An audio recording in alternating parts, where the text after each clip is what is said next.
Joncozy. Everybody calls me Cozy. I represent the Workhouse Crew and the Universal Zulu Nation, and I'm from Makakilo, Hawaii. I'm 28 years old. I think I'm 28. I already forgot how old I was. You stopped counting. Like after 25, I just lost count. But what else? I'm a DJ. I'm a rapper. I make beats, and I do a bunch of other stuff, man, all pertaining to hip hop. You tag, so. you graffiti. I used to tag. That was the first thing I used to do. Like that's what got me into like the hip hop culture in Hawaii. Is I joined like a graph crew in when I was in high school, like sophomore year of high school. Nice. Yeah. And then you b-boyed. I never b-boyed. Attempted? I tried to b-boy. Like I could 6-step before. Okay. I could do that, like, but that's about it. I used to also like fuck around with popping locking. Can I swear on this? Huh? I can swear on this, right? Yeah. I remember in Rod's class, like I could swear. Yeah. And I was like, yes. I don't have to think about what I'm saying. Yeah. Yeah. Tell us about your tattoo. One tattoo? Yeah, what is that? Oh, this? Okay. I don't know if you guys can see. You guys can see this. Okay, this is like a backslash and a forward slash, and what that is, that represents the Ill Hill Society. Mm-hmm. That was the first rap group that I became a part of. It was me, Qualified, aka Kevin Ritchie, and Young Roxa, Christian. Roxa. Yeah, Young Roxa. Well, Roxa because his parents owned the strip club Roxa, so that's I think you know him, right? You know Christian Pierce. I know all you guys. And its little brother. Yes. Oh yeah. Yeah. So me and them, me, Christian, and Quali, we started a rap group called the Ill Hill Society, and we were coming up with like stupid little things to like represent our group and stuff.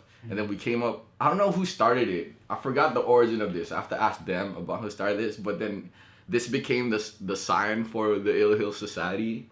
It's very relevant, because Mount Kilo. Yeah, because I lived in Makakilo, which is on a hill, and then Christian lived somewhere in Pro City. I forgot where on a hill. Quali used to live in Makakilo, and I don't know where the 2 slashes came from, but somebody used it on like Twitter or something. So we were like, alright, we're gonna fucking own that. So everybody started using the slashes to represent the Ill Hill Society. Nice. So that's where my tattoo comes from. It's kind of funny too because Quali has a hill like over here on his left arm too. And then he has a cross on his right arm. So we kind of have matching tattoos. Yeah. Alright. Yeah. So inspiration. Like, tell us how you got about into doing your what you do now. Like what? Oh man, Where rapping. Where do I start, man? Well, what I really wanted to do was be a DJ. That was the first thing I wanted to do, and what really got me into like the whole hip hop culture thing. And what got me into that was at first it was I used to not listen to rap. I used to listen to like alternative music. Like, well, I guess you could consider this band like rap or that rap rock wave. But Linkin Park, you know, Linkin Park, they had this music video for their song Crawling, and in the music video they had their DJ Mr. Han like, you know, scratching on the record. I was like, oh, that looks fucking cool. I want to try that shit. That's the origins right there. Yeah. So I saw that, and that's what made me aware of like scratching. And then eventually I saw like some video on Cartoon Network. I think it was like Toonami. It was like an ad, and like. It was like Toonami was like mad hip hop too. Toonami, like Adult Swim. They had like a video of DJ Qbert scratching. So like that's when I first got put onto DJ Qbert. So I started looking up all that stuff. And then I started getting deeper into that. In high school, I watched this documentary called Scratch. It's like a documentary on turntablism from like the beginning to like what it is now, or at the time I think it was like 2004 or 2000 or earlier than that when that documentary came out, and that it kind of that kind of like set me off. That's when I was like, yo, I need to get some turntables. So watching all the older heads from, because that documentary covered from like the birth of hip hop, you know, to cats like from Cool Herc all the way to like the Executioners and Beat Junkies and the like the turntablism scene. So watching that, you know, and learning about all those names and all those figures made me want to like learn more about them. So I started studying the history of each of those DJs that were part of the documentary, you know, like DJ Shadow, the Executioners, Rock Radar, Babu, everybody that was in there. There's so many dope DJs in that. Yeah, even like looking up how Africa Bambaataa, how he like built his record collection, and like Kool Herc and his sound system, learning about the Herculoids and like the battles that all the New York DJs used to have with each other. It made me want to be like a part of that. So all of those old cats inspired me to want to get some like turntables and stuff. Yeah. So you're very like aware of how like all about the history of like scratching and like DJing. Oh, very much so, man. It's fascinating. Like when you think about it, that stuff happened in like the 70s. Yeah. So, and if you think about it, that's not very long ago. I mean, I was born in the 80s, but the 70s was only 10 years before that. So like hip hop as a culture is like a new culture compared to like ancient cultures, you know what I'm saying? So it's like something new. And it's trippy to think about that people like 1,000 years from now or even 100 years from now can like look back at it like how we look back at ancient civilizations and study them like Egyptians and shit. You know, it's crazy to think about that, and we're like a part of that. So it's kind of being a part of hip hop is kind of like being a part of history. It's kind of weird. It's a weird thought and interesting. I guess. So what do you call that? When the words like Hawaiian hip hop like are brought up, what comes to mind? What comes to mind? Yeah, what comes to your mind? Oh, man, a lot of things, dude. It's a lot. It's like hard to like focus on just one thing because like I'm so entrenched in Hawaii hip hop culture that it's just when you say Hawaii hip hop, I just think of like everything around me. You know what I'm saying? Because I've been a part of the Hawaii hip hop culture. Because you're greatly like immersed like in the Hawaii hip hop scene. Yeah, my entire history ever since I started, you know, what I consider myself being a part of the Hawaii hip hop culture since I was doing graffiti and started DJing. So that was my sophomore year of high school. I graduated 2006, so what was that, like 2003? 2003, 2004, yeah. So that's 13 years. I was in grade school. Yeah, 13 years. So what I think, oh man, I think of like those times where I would cut school, don't do that, to go do graffiti in like these ditches and sneaking out my parents' band late at night to go bombing, which I don't do any. I've only done it a few times, and I wasn't very good at it. I also think of like pulling records to go play at b-boy battles at the Philcom in Waipahu. That's where like some of the most heated battles I've ever seen in Hawaii go down, you know? Yeah. I think of certain figureheads, like especially Big Mox. Big Mox was like he was kind of a mentor to me. He was a huge figure. He kind of brought me into that whole b-boy scene too. You know, him and Sir Style, who used to throw the battles at Waipahu, they're the guys that kind of put me on to like spin for the b-boy battles. So I guess that's how you could say I was involved in the b-boy element. I used to DJ at the b-boy battles. I think of yeah, man. I think of a lot of things, dude. Especially now, like these times, I think of all the rappers. There's so many MCs, so many dope MCs, and producers, like beat makers in Hawaii right now. I feel like it's the year of the MC and producer in Hawaii right now. So I think of the faces of those cats like come to mind when I think of Hawaii hip hop right now. Nice. What is it? What is Hawaii hip hop to you? Like, give me like a. Wait, I gotta think about this one. Yeah. I gotta think about it. Hawaii hip hop. The term Hawaii hip hop, what it means to me is it's just these words that you put together, man, to like define a culture in a specific region. It's kind of weird to label. It's just a weird label to me. You know, why can't it just be hip hop? It's hip hop that's in Hawaii. Just so people it's just easier for people to understand. Oh, this is hip hop. There's hip hop in Hawaii because people don't think of hip hop in Hawaii. So you kind of gotta say Hawaii hip hop to know that people are talking about the people in Hawaii doing hip hop. You know what I mean? People, you know, it's like when you say New York hip hop, you see certain people, or you say West Coast or LA hip hop or LA rap, you think of certain people. You know, I could say LA and everybody all automatically thinks of Dr. Dre, Snoop Dogg. I could say New York, everybody thinks about Nas, Mobb Deep, Pete Rock. So if you say Hawaii hip hop, you think of the people like you, Big Mox, like me, I guess. Tasho Pierce, you know. Who else do I think of? Audible Lab Rats. You know, you think of those names, so I think that's why people have to call it Hawaii hip hop, because otherwise, you know, people don't attach those faces to, so people can see those faces, I guess. Yeah. I don't know. What do you think of when you hear Hawaii hip hop? It's just it's such a weird label to me. To me, I think it's evolving. Like.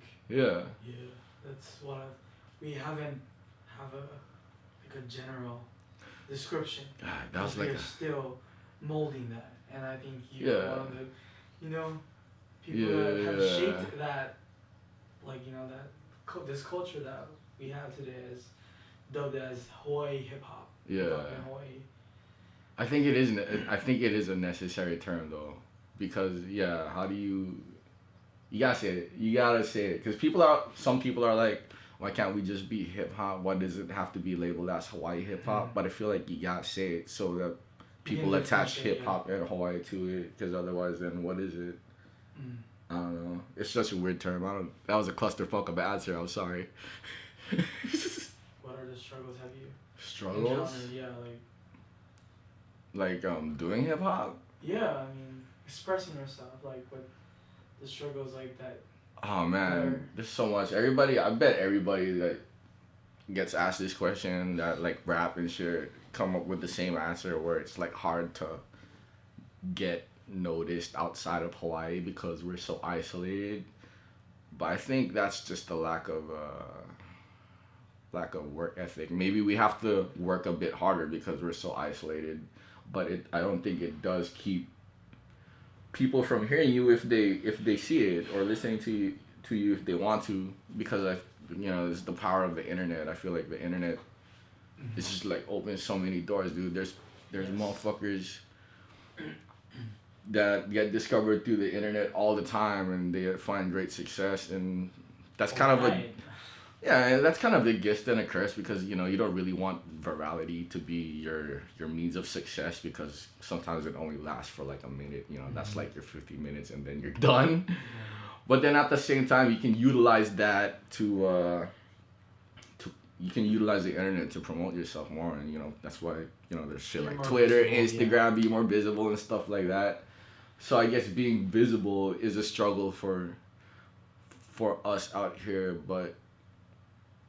I'm not sure. I'm not sure I'm the solution to that, because it is tough. It's different than being in LA. That's like the hub of everything. There's so many opportunities out there on the West Coast, as well as the East Coast and other places in the world, as opposed to Hawaii. We don't have like a local underground infrastructure that we could utilize too much. Like radio, there's really only 2 people that play local hip hop on the radio. That's a struggle in itself. Yeah, that's like Jimmy Taco and DJ Bone over at KTOH. Underground or mainstream, like. It just depends where I'm at.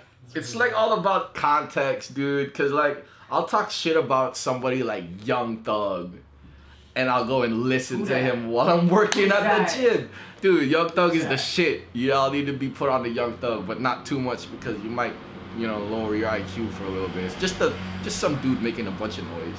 That's what he is. But fuck, he makes noise that I like sometimes, At the gym. Alright. Yeah, at the gym. Like, I'll fucking work out to Young Thug, For some reason, that shit just gets me high. But if I want to listen to something and feel like a reaction emotionally, I will listen to underground hip hop, because, just a combination of words that initiate a fucking chemical reaction that makes me feel some type of way, whether it be love, hate, anger. And sometimes I want to feel that. And the only way I can feel that is by listening to something with some content, you know, that's heavy in content. Substance. Yeah. You know, even instrumental music can make me feel like that sometimes too. And you know, you're not gonna get that emotional response with just the 808 and a kick drum. You know, there needs to be some musicality to it. You know, motherfuckers, like how people can like feel some type of way listening to like classical music. It's like a combination of sounds that makes you feel something. You know, so there's like even substance to instrumental music without words, and I think that's really powerful too. So I listen to that too. You know. Yeah, I mean, you're like an eclectic taste, like of genres. He's the Renaissance man. He does everything. He listens to everything. That's crazy. Now let's talk about the women, because I mean, hip hop is, you know, masculinity is. Oh yeah. You gotta be tough. You gotta put I guess not necessarily. I mean, look how fucking popular Drake is. Yeah, I mean that's why he's a softie. That's why, I know, that's why it's catching on. I mean, it's all it's new, it's fresh. It's like catching on because it's you know. Then he goes and makes songs about making fun of like mental disorders or something like Kid Cudi when he checked himself in. So let's talk about the representation of women. Yeah. Like what can you say like in your craft, like in your work, in your craft in Hawaii hip hop? Do you think that the women are visible or like? The women that actually like do hip hop shit, they're out there most definitely. I just don't think there are as much women that do hip hop shit as much as men out here in Hawaii. Because there are DJs that are women. You know, I'm trying to stay away from calling them female DJs because that's like a term. Like a kind of derogatory or like. Kind of like that's how they feel. Like I've had conversations with my friend Rihanna, aka DJ Titterby, where they're talking about like how they hate the term female DJ. Why can't I just be a DJ? Oh, okay. You know what I'm saying? Nice. So there's women like Rihanna that are out there. You know, she's working gigs back to back. She also manages the store About the Goods out in McCully. Check that shop out. Yeah, check this shit. Shameless plug. And who else? You know, there's other. You know, there's rappers that are women that are super dope. You know, there was this one woman named Quiet Chaos who was like super sick, and she could be girls. She ended up winning a battle against one of my homies too. I think at one of a battle somewhere in Ward. She was a sick B-girl. Nice. Who else? I'm trying to think of who else, man. I know in Nocturnal Sound Crew they had a girl in their crew. I don't remember her name. I think it was like Leia or something. I don't think she's in Hawaii anymore, but I always heard of her. So I was always fascinated. Oh, there's a girl in the crew. I was like, what? But I couldn't find nothing on it. I used to look up to those guys too, man. I know them personally these days, like Composers, Solution, them that they don't know, dude. I used to study all their videos. Yeah, but women and I think there's just not as much women. And they're not as visible. Yeah, I mean, there's a hella dancers. You know, there's hella dancers. Like I've seen. I went to this battle at the playground in Mapau. That's where a lot of the old I think some of the Hyper Squad cats went over there or something. Yeah, I think it's like all dance like. I forgot what they're called, but they were on like ABDC and shit, yeah. And they went to that studio now, and a bunch of girls that were. Remember Dina?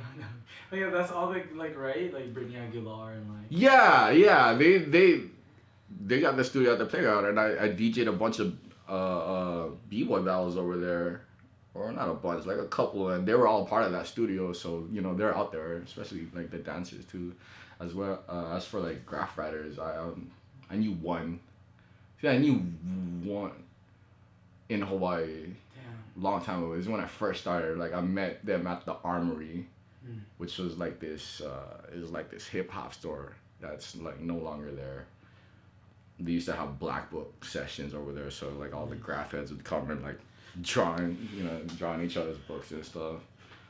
But yeah, I'm sure they're out there, man. Especially nowadays, there's so many like what you call bedroom artists, that they'll do like hip hop shit, but they don't go out to the scene or whatever. But they're actively like participating, working on their shit. I'm sure they're out there. So DJs is like Tina and like. Yeah, Tina, DJ Addict. I've heard. Yeah.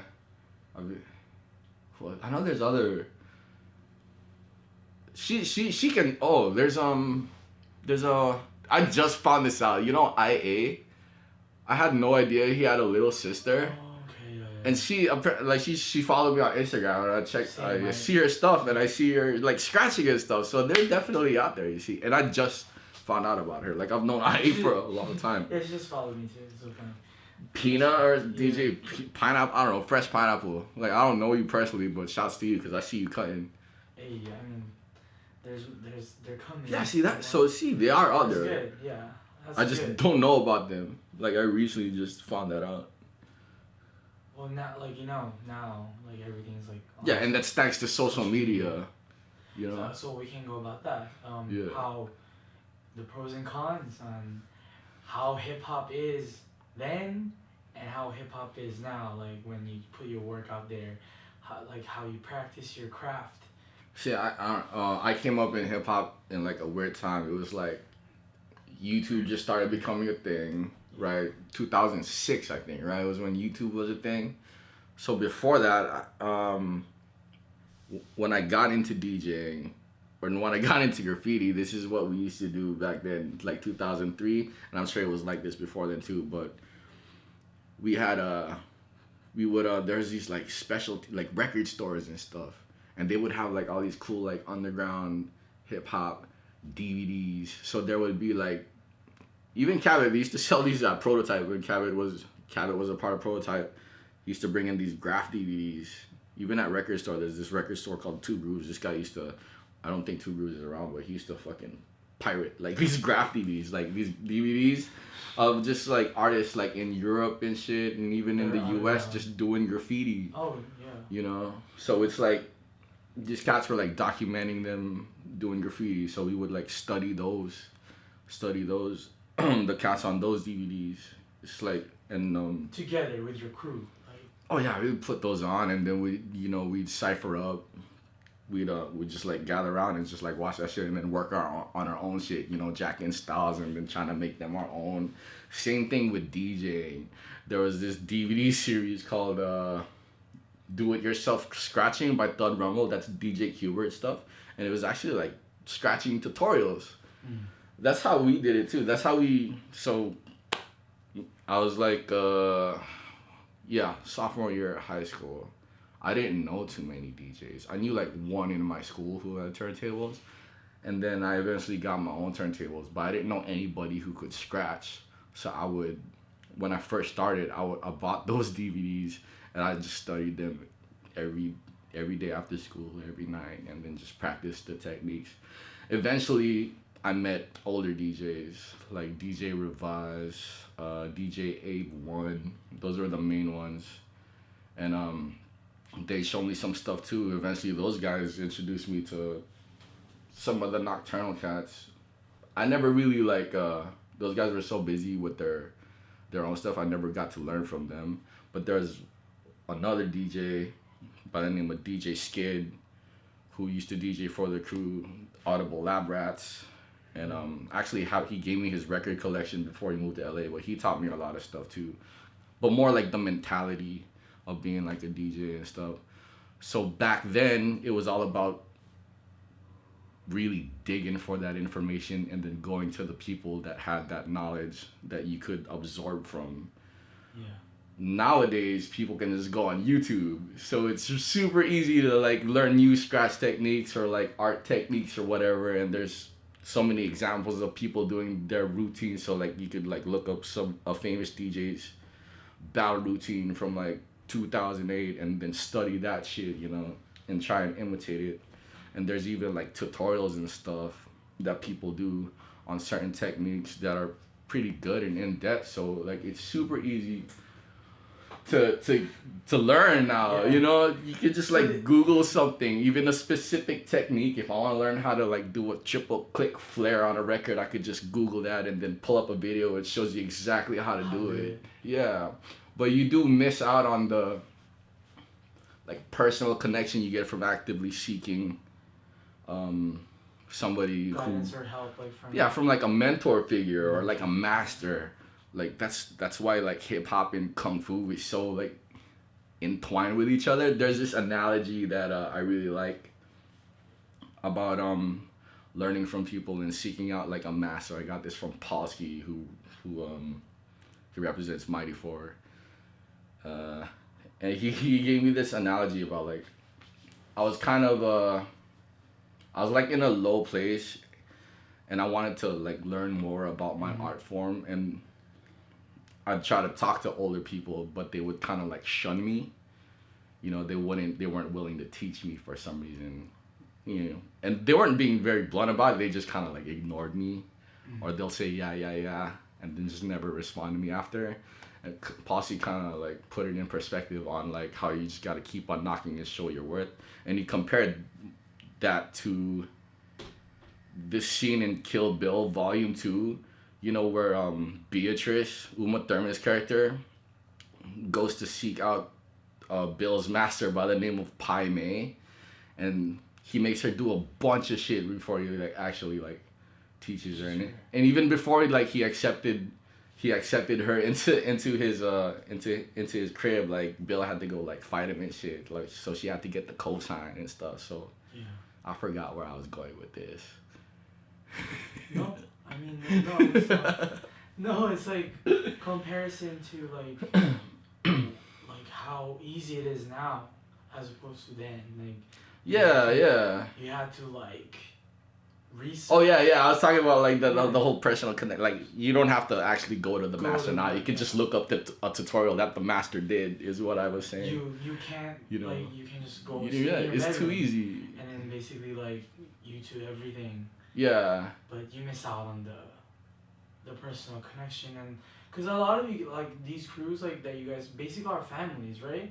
Yeah. You guys are family, so that was Pretty a much. recurring thing from like going with other like people to interview. Like they emphasize that like there's a sense of like within the crews, within the whole hip hop community, it's like a whole family. Oh yeah, everybody knows each other, man. You know, everybody just help each other out. It's like this. Yeah, everybody's so down for each other, and everybody's just so nice. But then I don't know, like this is a controversial opinion that I have. I think people can be too nice in the Hawaii hip hop scene, cause somebody could be like somebody could be like not very good at. You heard it first. Controversial right here. Yeah, somebody could not be very good or not up to like I don't know. Once again, like art, of course it's a subjective thing, but I think we gotta have like standards onto what is good art. So you gotta raise the bar, right? Yeah, you gotta raise the bar, and I feel like people being that nice and the whole like aloha spirit that Hawaii has is kind of detrimental to the culture because it keeps us stagnant. The whole thing about hip hop, that's why battling was such a big thing because of the competitive nature of it. Everybody's trying to one up each other, so the bar is constantly being raised. Whereas if we're content with the shit that we have now, we're just gonna coast along like we're stagnant. Stagnant. Just being good enough, but why not be better at what we do? A lot of people talk about. I'd say a lot of my homies talk about like how it's not a competition. It's not a competition, dude. Hip hop is like competitive in nature. That's how it all started, and that's why it got to the point where it is now, because of there's people always pushing the envelope, like. Yeah, because competition drives. I forgot the quote I was gonna say, but it's something about competition and like. Competition drives something. Ingenuity. Let's just say it's that word. I know it's not that word, but it we'll use that for now. Competition drives innovation. Competition drives innovation. Yeah. That's what it is. That's good. Ingenuity. What the fuck? Okay, so let's talk about the commodification. Let me make sure I know what commodification is. It's when you take like something and turn it into a product, right, for profit or something like that. Mm-hmm. It's like one of those words where I'll like throw it out there, only vaguely understanding what the definition is. But I have heard it in like a hip hop class before. I don't know if you guys like know Masa, Oh, okay. Yeah. the Naughty Dread teacher. Yeah. Yeah, I took a hip hop in politics class or whatever. That's when we learned about like commodification and hip hop. What do I think about it? I think that shit. Anytime there's an opportunity for people to make money, people are gonna do it. Just because of money. Despite the art of it, you know what I'm saying? Sacrificing the true essence of the art. Yeah. Which sucks, right? It does because then you know when you promote some dumb shit down to the masses and they accept it and then it's like it becomes their shit. The artists with actual substance to their art kind of get lost in the mix, you know, and there's no attention being put towards them, and they have to find other ways to get heard, you know. Definitely. So, I mean, you're definitely immersed in the Hawaii hip hop culture. I mean, you're like the Renaissance man. You do everything from video blogging to like rapping. Yeah, dude. I don't know. I just like doing and shit. You talk stories to me now. No, you do everything now. So, but you know, what's the culture like when you were starting? Like. What it is now. Man, it was so and like then where it is headed. When I first what's the future? What's in store? When I first got into hip hop, it was so grassroots and gritty and like independent and so like hip hop. It was like everything I saw in like a documentary about hip hop in the 80s. It was like that's what was going on in Hawaii, because when I got into hip hop, I was, you know, it was all like graffiti artists. Like I was meeting all these graffiti artists and all these b-boys and b-girls and going to all these battles. So it was just like super heavy and raw. And these battles were so, dude, they were so epic. You know, it was super like, it was like watching gangs go and fight. There was this one battle at the Philcom that they did. It was like, it was so weird. It was like, it was called Target Kalihi. So it was like all the Kalihi b-boys versus everybody else. Damn. And I was like, what the fuck? This is like watching like a gang war, but non-violent. You know what I'm saying? And that's how it was back then. It was a lot of the hip hop heads, it was all like gangs and shit back then. And I'm pretty sure that's how it was around here too. Like I hear stories from all the older heads about, you know, all the graph fighters, they're all in different gangs and stuff. But it was super like, it's very, very hip hop. And eventually, man, like once I started rapping, I noticed that from my perspective, certain elements started like fading into the background, like the graph and maybe it was because I stopped doing that stuff, but like the graffiti and the b-boying became way more underground, whereas the DJs and the MCs started like being more visible in Hawaii. Yeah, so it was more like the hip hop shows I went to was more like rappers and DJs. And that's when I started rapping. So, you know, I started surrounding myself with more MCs. And then cut to today, there's such like and it was super underground. It's all boom bappy, you know. And then cut to today, I'm seeing more of like that mainstream style of rap, you know. People like throwing auto-tune on their voices and sounding like the mainland. You know, which I don't mind, you know. There's this one cat who's a part of my crew. His name's like Cornelius, and he does the auto-tune thing, but he does it in such a unique way that it's like kind of dope, you know. Mm-hmm. It's super dope. The cats coming up now, yeah, they got more like a mainstream sound, like the Aloha hype cats, like Wello, who's from Kapolei. I think he's actually named after a street in Makakilo, Wello Street.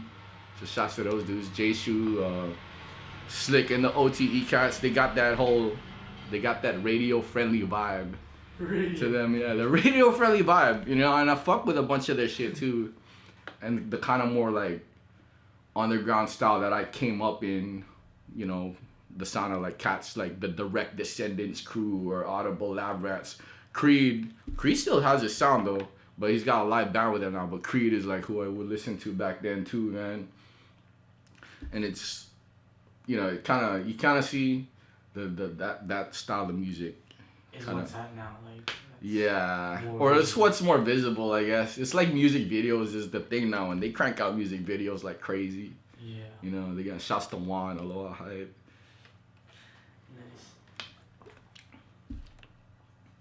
Message to like aspiring like DJs, MCs, B girls, B boys, like. Message. Yeah, like that's out there, like. Man, if anybody's interested in DJing, rapping, doing graffiti, b-boying, b-girling, or just learning about hip hop, just go out and participate, man. Just go out and do it, man. Get yourself some turntables. Go grab a brush and go paint in a book, draw. You know, grab a pen and start writing rhymes. Make some beats. Fuck, man. You just gotta start doing it, cause then it's such a competitive like culture, you know, and if you want to get good at it, you gotta start right now. You know, another day that you don't start is just you're just putting, you know, you're just like another day. You're not doing what you really want to do, so you just gotta begin, man. Go talk to people in the scene, in the culture. Like look up. Ask these DJs. You know, people be going out to the clubs, you know, seeing somebody like Delv Spin or like any of the Nocturnal cats, not knowing that those cats were like world champions in turntablism and DJ battles. These were cats like, you know, heavily big heads in the culture. You know what I'm saying? And you know, like Hawaii hip-hop. Yeah, ask them questions. You know, even if they don't want to answer them, fuck it, just bug the shit out of them. Ask me. You see me in the streets. I mean, I'm what 13 years. That's enough for me to be like, at least somewhat knowledgeable of the. Yeah, I have enough street cred, right? Yeah.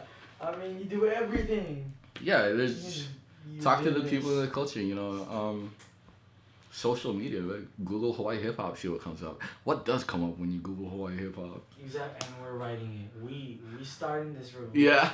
We clarify, we describe, and we define. And that's what I'm trying to do right now. That's cool, so, man. That's sick, dude. So if everyone, like your IG or you subscribe to your YouTube channel, like plug it. Right here's the opportunity. You can follow me on Twitter, Instagram at Joncozy. That's JONCOZY. I got a Facebook page that I never update. That's facebook.com/JONCOZY. Joncozy. What I do update, I'm always on Instagram and always on Twitter. You can also check out my YouTube channel at youtube.com/JoncozyTV. I put up like vlogs and shit over there. Nice. I try to at least, yeah. And that's a good, you know, a lot of times when I do post a vlog, I'm recording like a hip hop show that I'm at. So that's a good spot to check out, like kind of like the behind the scenes of Hawaii hip hop. Nice. Yeah, so go check that shit out. Well, thank you very much for. You're welcome, man. How was that? It's pretty good. Oh my god. I hope it was.